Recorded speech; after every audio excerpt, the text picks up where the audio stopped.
Good afternoon, sir. Narendran, sir. Hmm? Sir, we'll start within 1 week, 1 minute, sir. Okay, no problem. Is there any Sir, chance to interact with the participants? yes, sir. Yes, sir. No issue. With At the the end of, participants? yeah, we already instructed the participants to have an interaction session at the end of the your talk, sir. Okay, okay. So if they have any doubts, they will post us, sir. I will Hmm. ask you the questions from the participants at the end of the session, sir. No. First, I would like to ask a question to them. Okay, sir. Okay. Okay, because I would like to understand what they know about this pilot plant, so that accordingly I can give my this one. Okay, sir. Then no problem. Hmm.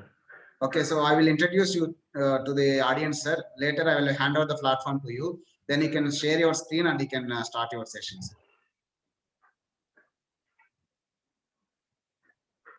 Sir.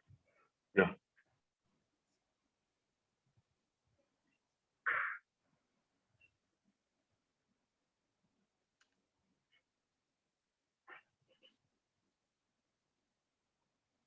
A warm good afternoon to all. It gives me immense pleasure to invite you all to the session 3 of today. Today, we are very much glad to have an immense intellectual speaker, Dr. I. Nagendran, sir, Vice President, Global Regulatory Affairs, Aurobindo Pharma Limited, Hyderabad. Dr. Nagendran, sir, completed his B Pharmacy from SCS College of Pharmacy, Harpanapalli, Karnataka. He did his master's degree from JSS College of Pharmacy, Ooty, with pharmaceutic specialization. During this period, he was the best outgoing student. He received his doctoral degree from Acharya Nagarjuna University. Dr. Nagendran sir is an experienced regulatory professional with a demonstrated history of working in the pharmaceutical industry, and he is highly skilled in generic programming with an in-depth understanding of regulatory requirements of National Medical Products Administration, China, Swissmedic, and all other emerging markets like Latin America, Central America, Brazil, Asian region, and East Africa. Dr. Nagendran is having a total of 24 years of industrial experience at various positions in industries like AstraZeneca, Medrich Limited, and he is currently serving as a Vice President, Global Regulatory Affairs, Aurobindo Pharma Limited, Hyderabad. With this brief introduction, now I invite Dr. Nagendran sir for delivering session on today's topic, that is training on pilot plant scale-up techniques, sir. Now I hand over the platform to you, sir. Please continue the session. Thank you. Thank you. Thank you very much. So, good afternoon, everyone. And I thank CHIPS College Management for giving me this opportunity to interact with the academics. First, before getting into my presentation, I would like to understand from you that how this pilot plant plays the major role or crucial role while developing the product, and also while applying for the dossier approval, whether it is 2 years or any regulatory authority. How this pilot plant is very important. It plays a major role. So how it is? Do you have any understanding about it? If you have anything, I would like to hear for a minute or two.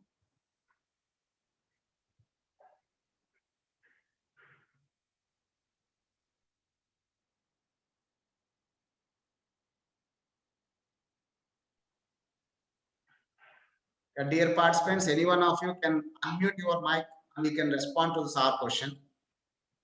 Why this pilot plant is very important in product development and also from regulatory submission point of view? This is my question.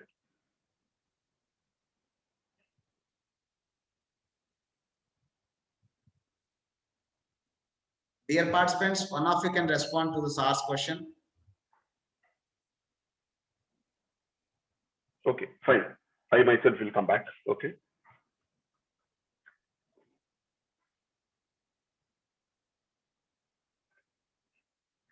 Before getting into this pilot plant techniques, I will explain little bit about product development. a overview of product development and how this pilot plant is very important from development point of view or from regulatory point of view. Okay, and I'm getting into my presentation now.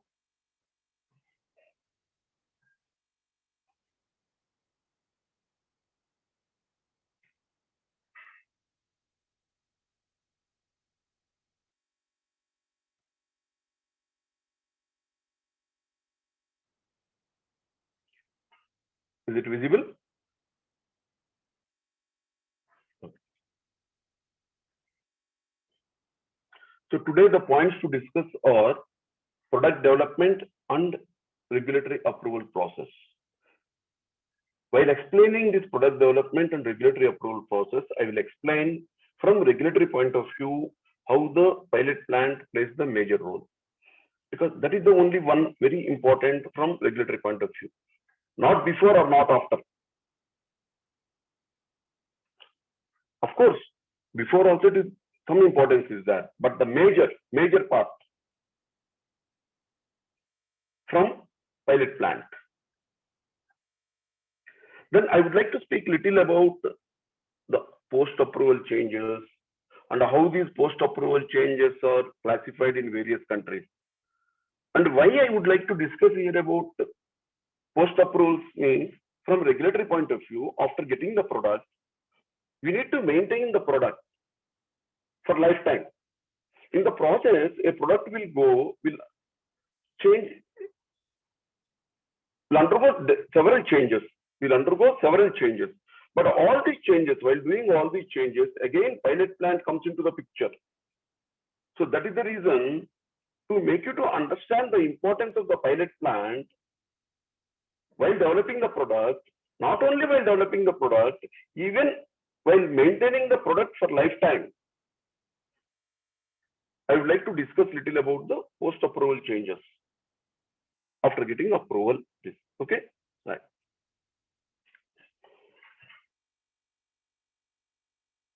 Now, one part is product development. Other part is, however I want to develop, can I develop? No, we can't develop. We need to develop the product in line with the regulatory requirements.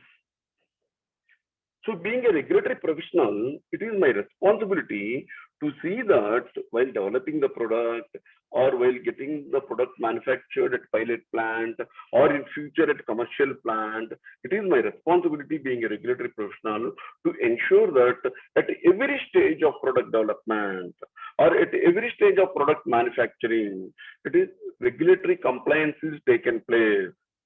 This is my role.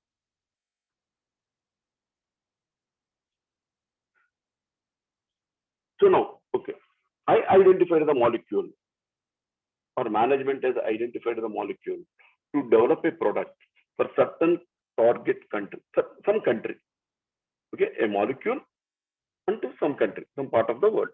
They want to export that product. So can we develop one product and can we supply to all the countries? To some extent, yes. To some extent, no. Many of you might have heard ICH guidelines, which is the Bible or which is the Bhagavad Gita or anything for a regulatory person. International Council on Harmonization of Technical Requirements for a Pharmaceutical Product for Human Use. This ICH is started by US, European Union, and Japan. Why this ICH is started? What is the object of this one? The object is there in the name itself. The object is there in the name itself. That is ICH, International Council on Harmonization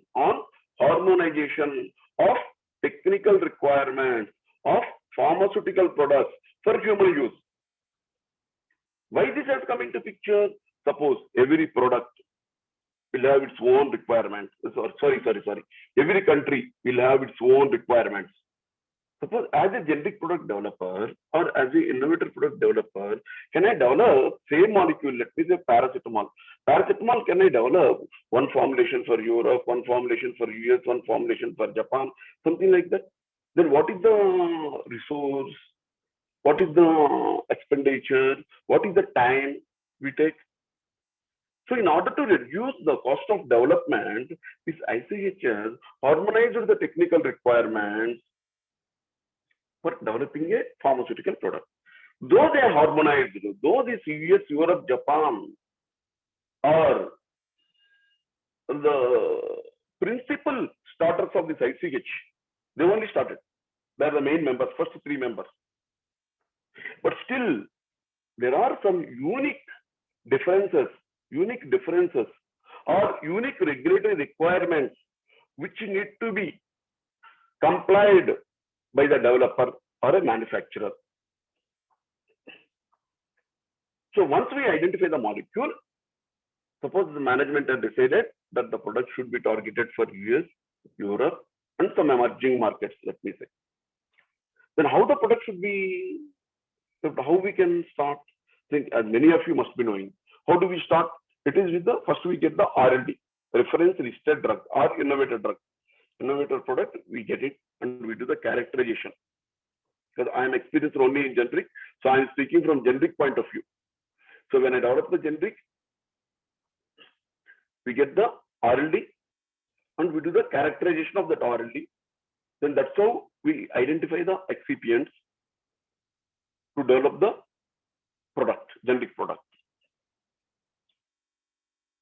Suppose if I am developing for US, it is mandatory that I have to develop the product which is pharmaceutically equivalent and bioequivalent for US R&D.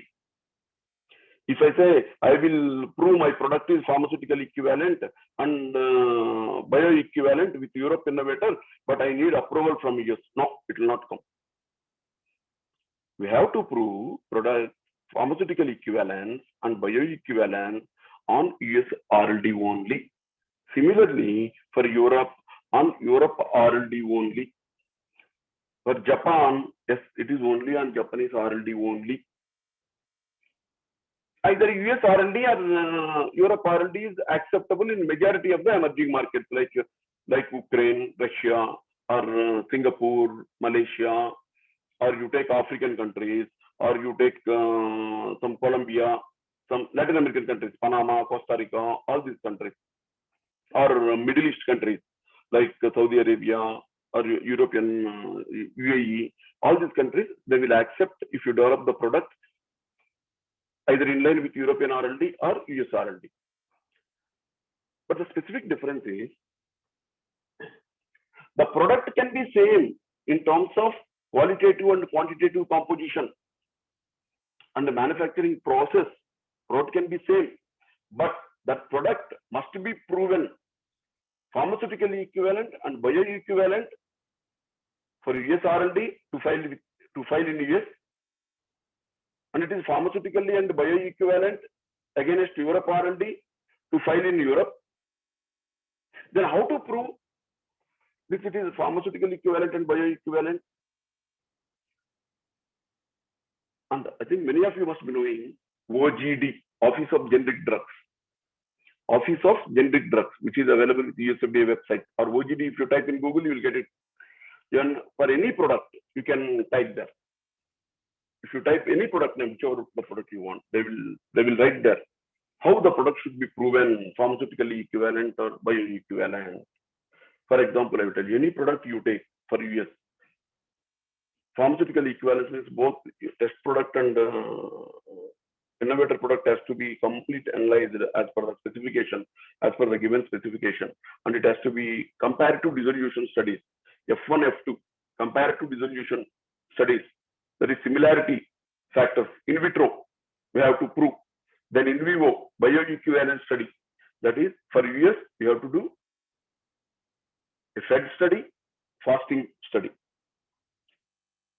Whereas for Europe, apart from pharmaceutical equivalence study, while doing bioequivalence study, you need not to do both fasting and fed condition studies. You can do based on the leaflet. Whenever we buy any product, if you read the leaflet, if the leaflet is there, it will be written, take after food or take before food. Even doctor while prescribing, he will tell take before food or take after food. So in the summary of product characteristics or in the pill, if it is written, take before food, then the bioequivalence study will be conducted in fasting condition.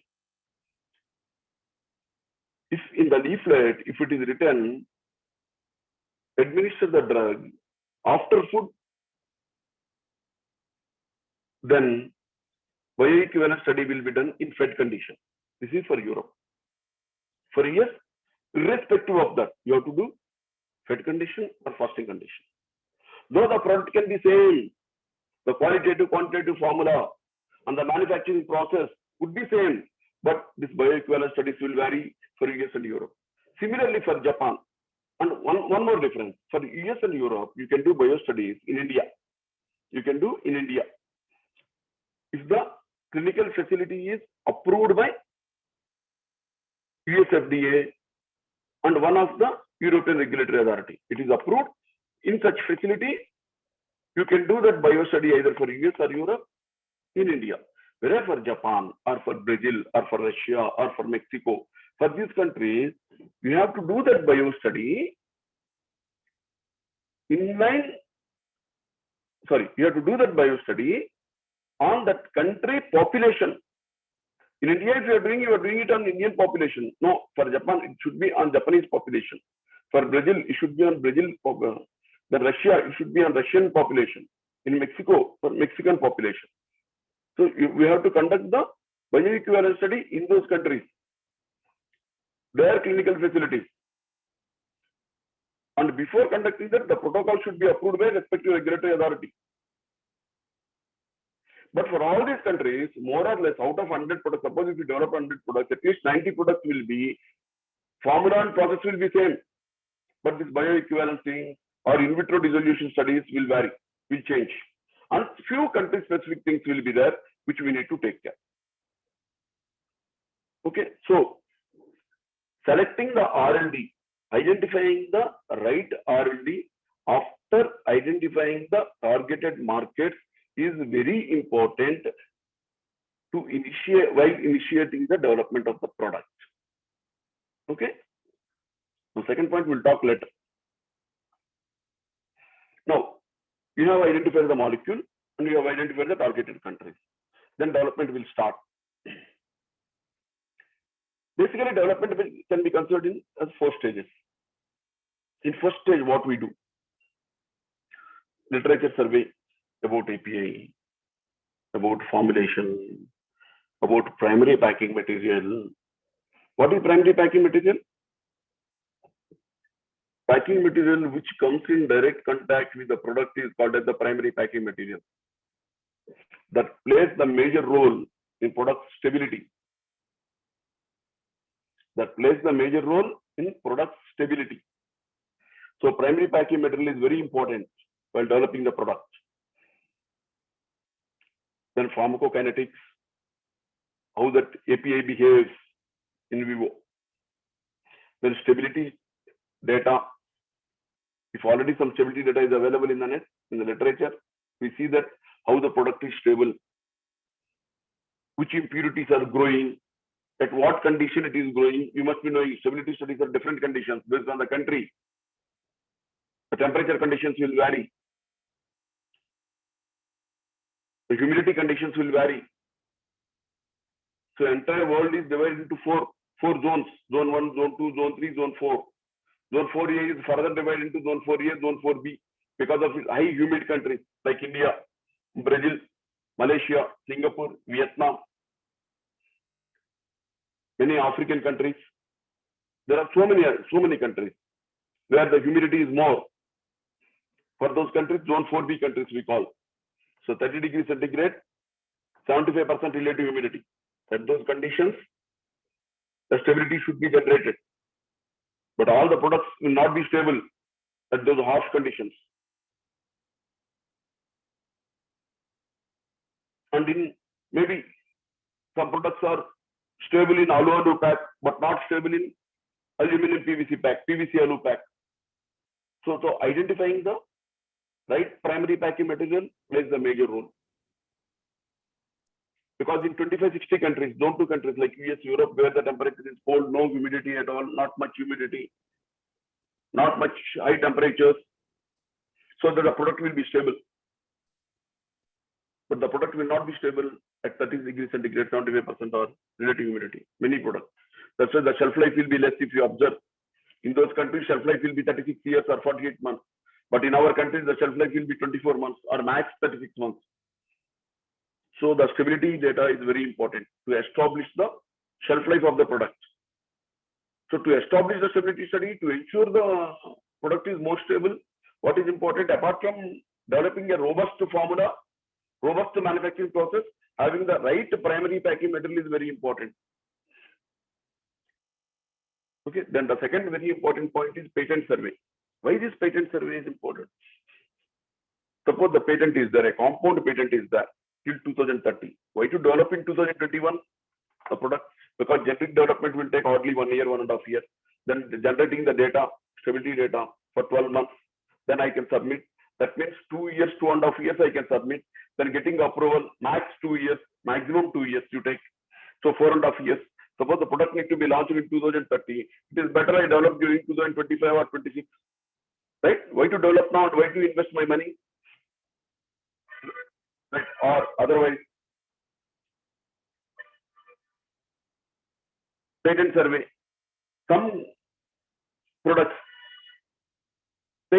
compound patent will be over, but they may be having for specific form of the API or some specific primary packing material they may be having, or for specific indication they may be having.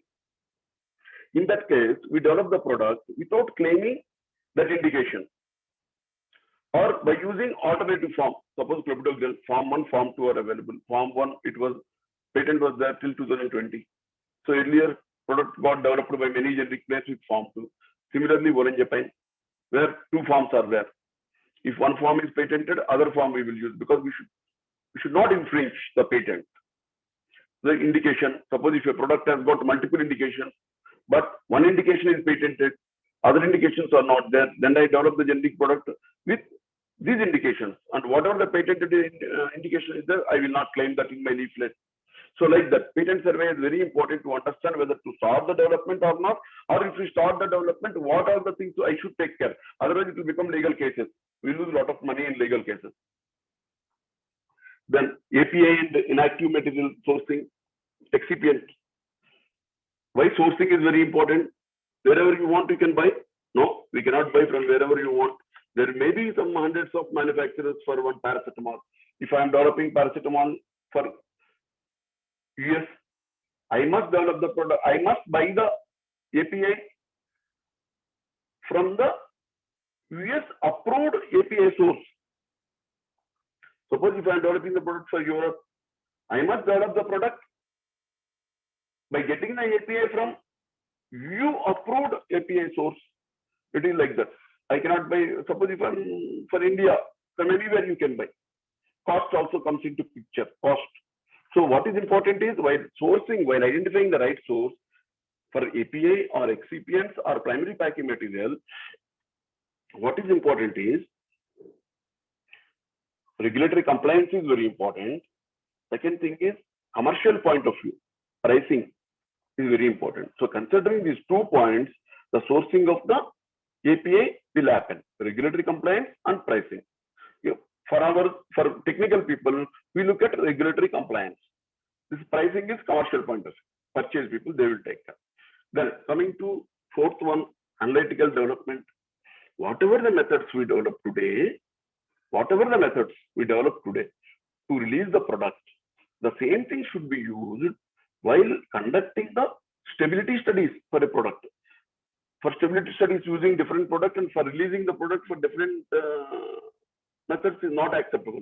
The method, whatever I develop, should be same for both, for release as well as For stability studies, many of you must be knowing, or all of you must be knowing, stability studies we conduct at different time points. Suppose long-term stability, we conducted 0, 3rd month, 6th month, 9th month, 12th month, then 18th month, 24th month, maximum up to 60 months. A product cannot have the shelf life more than 60 months. A product cannot have the shelf life more than 60 months. So to establish the 60 months, we will do the at different intervals, 3, 6, 9, 12, 18, 24, 36, like that. So at all these points, the product need to be analyzed for all parameters, Whatever the methods you used to release the product at the 0th station, at 0th time point, same method should be used, whether it is 3rd month point or 24th month point or 60th month point. So it is called as stability indicating methods, whatever that you develop. So developing the stability indicating methods, validations of that, then whatever the equipment you use for those methods, qualification of those equipment, all these things are very important. At the same time, physico-chemical characterization of APA and excipients are very important because their compatibility with each other is very important. Their compatibility with each other. So physico-chemical characterization of APA and inactive are very important. Next, compatibility studies. Compatibility studies, how do we do? You take some quantity of APA and some quantity of excipient, or 50-50% you take and you put it in the vial and put it at the long-term stability studies. Long-term stability studies. There should not be any reaction between them. Then it is enough. Such excipients only we should use. So while selecting any excipient, so we have to ensure that excipient is highly compatible with the APA. Okay, then of course I told already, innovative sourcing and characterization. So the first development starts with by characterizing the innovative product. Okay, so all these we consider it as the stage 1. Once it is we have done and we are satisfied, then we go to the step 2. What is step 2? Developing the lab scale batch. Lab scale batch. So there we try to finalize at least the qualitative composition. First thing is qualitative composition we try to identify. Then once the qualitative composition is over, then quantitative composition. Once the quantitative composition is over, then process parameters. Okay, so at stage 2, we develop a small scale batch, that is lab scale batch. Maybe a batch size of 3,000 or 4,000 tablets will be there. Then afterwards, we do pivotal batch, where the batch size of 25,000 tablets will be there. Then we do pivotal bio study. Normally, bio study will be done either on minimum 24 volunteers. Sometimes it can go up to 100 volunteers also. But it depends upon the product to product, it varies. Okay, then analytical method validation for the finished product. So all this composition development, that is qualitative composition, then quantitative composition, then process development, that is fixing the parameters, in-process parameters. Okay, then third one is developing the pivotal batch size. Then if that is stabilized, then pivotal bio study. Then having the validated analytical methods for finished product. Having the validated analytical methods for finished product. Now stage 3 is very important. This is in pilot plant. Before coming to, okay, once we have come to pilot plant, we take one batch of small batch size for process optimization before taking the pilot batch size. Either you call it as a pilot batch size, or you call it as exhibit batch, or you call it as submission batch. Different organizations will speak different, they use different nomenclature. Okay, because when I work in 3 different organizations, in 3 different places, it is called as one is pilot batch, somebody calls it as exhibit batch. Okay, somebody calls it as submission batches. But the submission means to regulatory authorities. Okay, so before taking the submission batches, we take one process optimization batch in pilot plant. Once we are confident on the process parameters, then we go to the pilot scale batch. What is the batch size of the pilot scale? As per the, if you go through the ICH guideline, Q1A, it is very clearly written the pilot batch size or the submission batch size should not be less than 1 lakh tablets or 1:10 ratio to the commercial scale batch size, whichever is higher. 1 lakh batch size or 1:10 ratio to the commercial scale. My commercial scale is 20 lakhs. Then my pilot scale batch size should be, my submission batch size should be 2 lakhs. 1:10 ratio or 1 lakh, whichever is higher. Okay, that means the minimum batch size should be, suppose your commercial batch size is 5 lakhs. Your commercial batch size is 5 lakhs. Then the pilot scale batch size should be minimum 1 lakh. It cannot be 50,000. Should be 1 lakh. So minimum of this 1 lakh batch size, we take 3 batches in pilot plant. These 3 batches will undergo process validation. And these 3 batches will undergo complete stability study. Okay, and before coming to this pilot plant, there will be technology transfer and there will be method transfer, because methods were developed, analytical methods were developed at the lab and they should be transferred.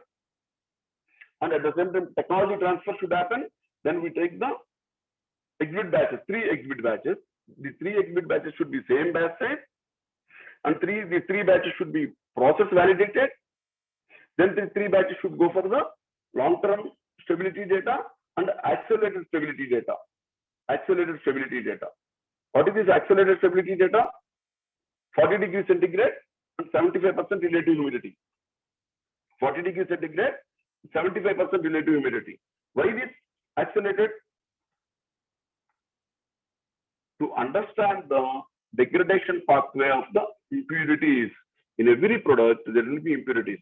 But in normal condition, we can sit in AC for 1 hour or 2 hours or 10 hours also. Can we sit in outside hot summer? Can we sit outside? We can't sit. Similar way, a product can be exposed to the room temperature very well, but a product cannot be exposed for long for 40 degrees centigrade. If it exposed, what will happen? The impurities will grow. So to understand how these impurities are growing, to understand the degradation pathway of the impurities, we expose the product for 6 months at accelerated conditions, that is 70 degrees centigrade, 30 degrees centigrade, 40 degrees centigrade and 75% relative humidity.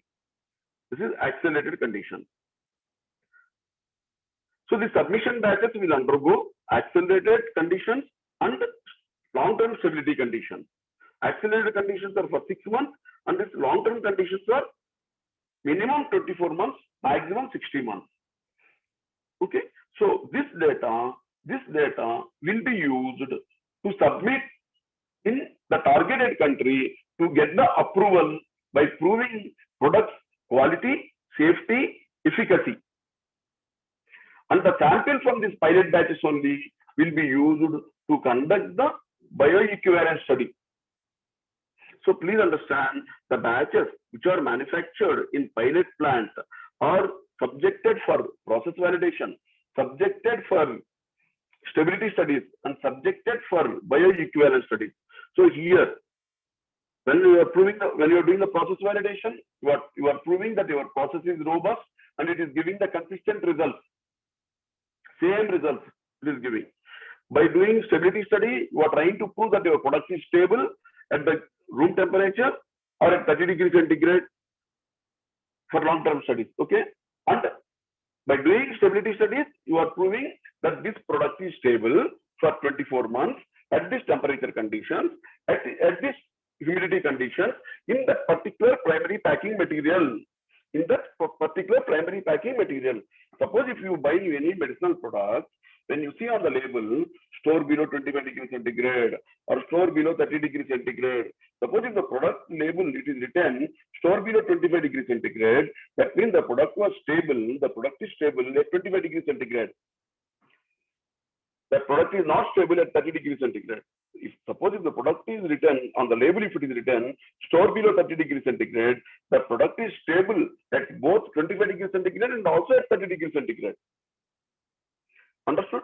So all this data, whatever we generate, whether it is process validation or BMR, then analytical results, then stability results, then bioequivalence. All this we use for the submission, regulatory submission. Once we get the approval, then we move to the commercial. Once again, when you are moving to the commercial, whatever the process you finalized, whatever the process you used at pilot plant, same process should be used at commercial scale. Whatever the process, whatever the analytical methods you finalized, you submitted, you got approval, same method should be used to analyze the commercial scale batches.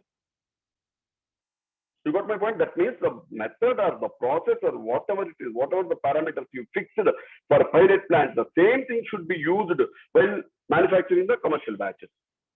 Okay, that is stage 4. Of course, the first 3 batches of commercial batches, also should undergo validation, because the commercial batches can be 10 times more than exhibit batch. The commercial batch can be 10 times more than exhibit batch. So whenever there is a change in anything, you have to do the process validation. And whenever you do the process validation, those batches should be subjected for the long-term and accelerated stability.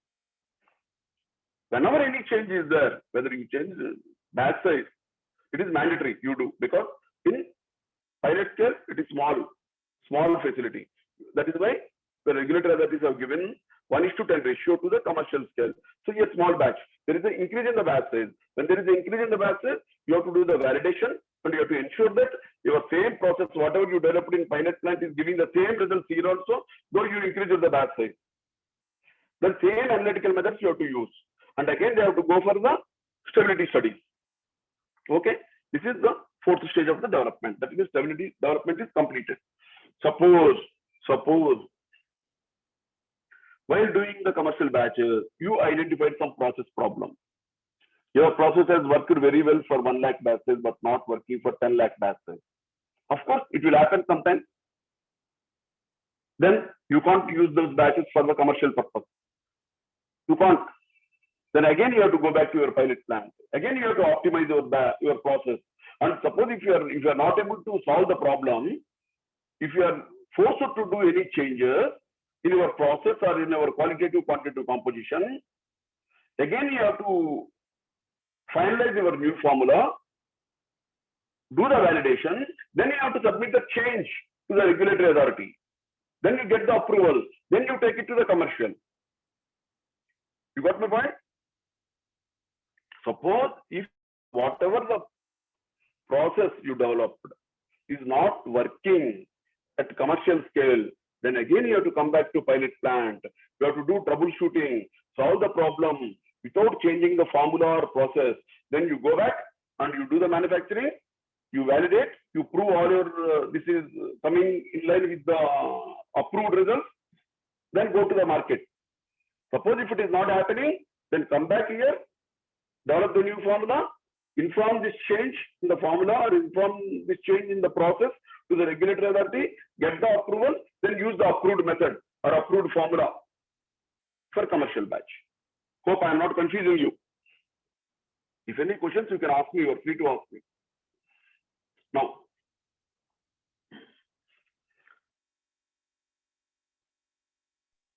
No, sir. the second point here. Yeah, it's clear, sir. See, exhibit batches, whatever the data I generated on exhibit batches, use it to get the regulatory approval, right now. Then the second statement is, whatever the commercial batches we are manufacturing, all the parameters should be in line with the whatever the approvals I received with the help of my pilot batches. It is mandatory. That is what the second point is saying here. Now, this post-approval changes. Just now I told you, the process is working well at pilot plant, but the process is not working well at commercial plant, but this process is already approved, then what to do? Come back to pilot plant, again develop, again validate, again ensure that the values are coming fine, then submit to the regulatory authority that change, then get the approval, then go back to your commercial. Without having approval, you cannot go to commercial.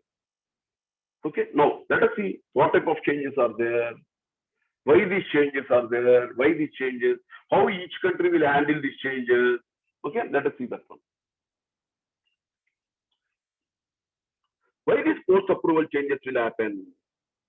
Sometimes, see, these post-approval changes, initially I am buying API from Nagendra, but Nagendra is not supplying the material in right time or is increasing price. Then I will search for some person like Vidyadhar who may give in time or who may be offering at competitive price. In that case, I will change the source of API. Same thing, source of excipients could change, source of packing material could change. Then the second thing is, this is one type of change. Source is changing, but the approved source is Nagendra. But now I'm changing to Vidyadhar. Can I change immediately? No, you cannot change. You cannot change. You have to take prior approval from the regulatory authority. You have to prove that your product is equivalent once again with already approved product or with RLD. Then only you can do that change. Then only you can do that. Otherwise, you cannot do that one. Any change to implement it, the major variation, minor variation, or just there is do and tell, a type of variation called a do and tell. That we first implement, later you can inform through annual update or something. So that it depends upon how much it is impacting the quality, safety, and efficacy of the product. Any change, if it is not having any impact on the quality, safety, efficacy, then it may be do and tell. That may first you implement and then tell. Suppose if you feel there could be some change on the safety or quality, then you have to get approval. Without getting approval, you cannot implement that change. Okay. Now, I already told the one change could be the change in the source of API, excipients, the primary packing material. The second type of change could be, see, I told you initially my pilot plant batch sales could be 2 lakhs, my commercial batch sales could be 20 lakhs, but due to demand, high demand, I am forced to increase the batch size to 40 lakh or 50 lakh or 1 crore. That means then again, I have to submit for that variation with 3 batch data. I have to validate with the whatever the higher batch size we want to take, validate, generate the stability data, submit to the regulatory authority, get the approval, then only we can implement that change. Okay, any batch size change within the 1:10 ratio, then it is fine. Beyond 1:10 ratio, without approval, you cannot. Within the 10 ratio, yes, you can do, because it is written in the ICH guideline and any country guideline, they will accept it.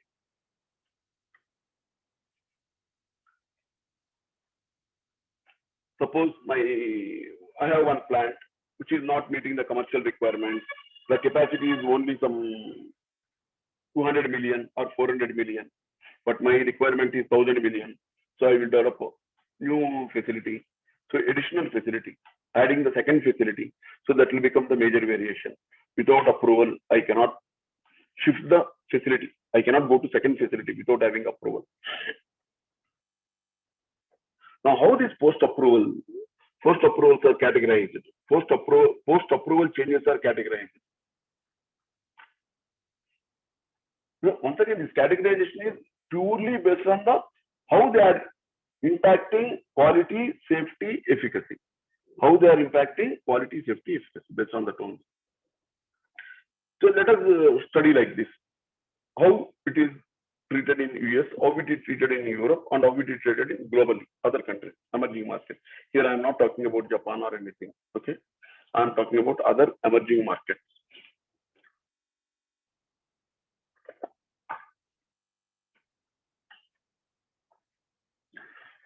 If there is an impact on the safety and efficacy, it is considered as the major variation. For example, formula change, process change, finished product facility change, or API route of synthesis change, or analytical method variation. Okay, all these things will come under major variation. A batch size beyond 10x, beyond 10 times. Okay, then there are minor variations, changes that have that will not have significant impact on the quality, like API source change, that is DMF grade. That means earlier I was buying from Nagendra, who is DMF grade. Now I want to buy from Mr. Vidyadhar. He is also DMF grade. He is also approved by US. And Nagendra also approved by US. There is no problem. Then we can go immediately. It is a minor variation. So batch size within 10x. Shelf life increase. I'm increasing 24 months to 36 months by establishing the required stability study. So these all things comes under minor variation. Then just a notification type. I told you, do and tell. That will not have any impact or very minimal impact on the product. Suppose if it comes to US, it is called as prior approval supplement, PAS. It is called as PAS, similar to major variation. So we have to submit and wait for health authority approval. This is a major variation where the impact is on the safety, efficacy, quality. When the changes being affected in 30 days, this is called as a moderate, minor variation. You submit the data, wait for 30 days. If there is no communication from them, then implement it. If any query comes, but you have to respond, then again you have to wait for 30 days. So minor variation is first, all the documents you submit, wait for 30 days. If there is no communication, implement it. If any query coming, then again you submit that, you respond to that query, wait for 30 days. Okay. Then supplement changes being affected in 30 days. CBE 30 is called as. Just inform and do it. Next day itself you can do it. Okay, then annual reportable. First you do, then you can inform during every year what are the changes you have done. In annual report you have to do. Suppose approval has come on 1st Jan. 30th December we have to give annual report. If any changes you have done, such changes, small changes, which will not have any impact on quality, safety, efficacy. Okay, so in US we can consider it as 4 types. One is major variation, another is minor variation, which you submit and wait for 30 days. And third one is still minor variation, which you inform and do it. And fourth one is you need not inform, just do it. Then update during annual report. This is for US. Then more or less same thing for Europe also. Just nomenclature will change. Nomenclature. Type 2 variation they call it as type 1B and type 1A and type 1A IN, immediate. Same thing, only name change. Type 2 major variation. Type 1B something like 30 days, CBE 30. Type 1A just inform and do. Then type 1A, you do it now, later you can report. And more or less same thing will be in global also, in other emerging markets also, because other emerging markets either it will follow Europe or US. Majority of the seat is like this, geographical. Suppose Middle East countries or African countries, they follow either France or European countries, because geographically they are near and they get influenced by Europe. Suppose if you go to Latin American countries or Central American countries, South American countries, these countries if you see, these all are try to follow either US or Brazil. Brazil is considered as one regulated country, and Mexico also more or less regulated country. But either majority countries follow US or Brazil also. Brazil also no problem. And Asian countries, once again, PICS. You must be knowing PICS, Pharmaceutical Inspection Convention Scheme. There are some 50 countries are there in PICS. Suppose some European countries are there in PICS. US is there, Singapore is there, Malaysia is there, Taiwan is there, Brazil is there, Mexico is there, Ukraine is there, South Africa is there, Australia is there, Canada is there. So all these countries are PICS. So more or less all the PICS means Pharmaceutical Inspection Convention, and where all the inspection requirements and all these type of changes get harmonized. So if we are the member of the PICS, majority of the other countries will accept it. So if I got approval in one country, and all other 30 countries will accept it, more or less. Now I'm not saying US will approve if you have got approved in Europe, no. But all other countries, all other European countries, more or less 90% of the countries will accept if my product is approved in one change or my plant is approved by one European country, then I need not to go for audit for US, for Asia or for Middle East, like that. Ukraine, it comes like that. It is like that.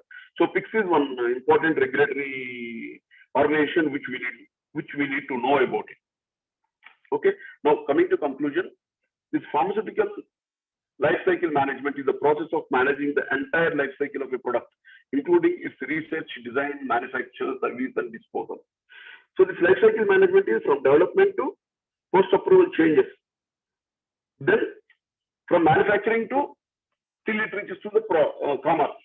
This is part of the life cycle management. In the process, so many changes we do, and all the changes should be approved by the regulatory authority.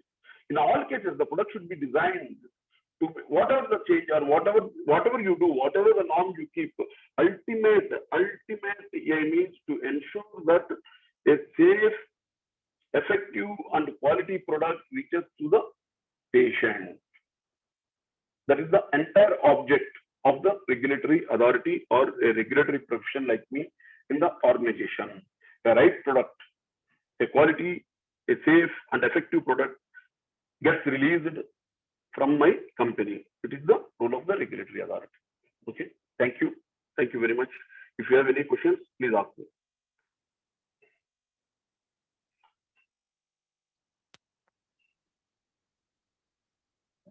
Thank you very much, sir. Till now, we have not received any queries from audience, so that it is very clear. And I hope so. This session will enhance the knowledge, ability, capability of all the participants, so that it's our pleasure to have you here as a speaker for this today's session, sir. And we are grateful to have you. And thank you very much, sir, for sparing your valuable time with us. Audience, if there is any query, please post.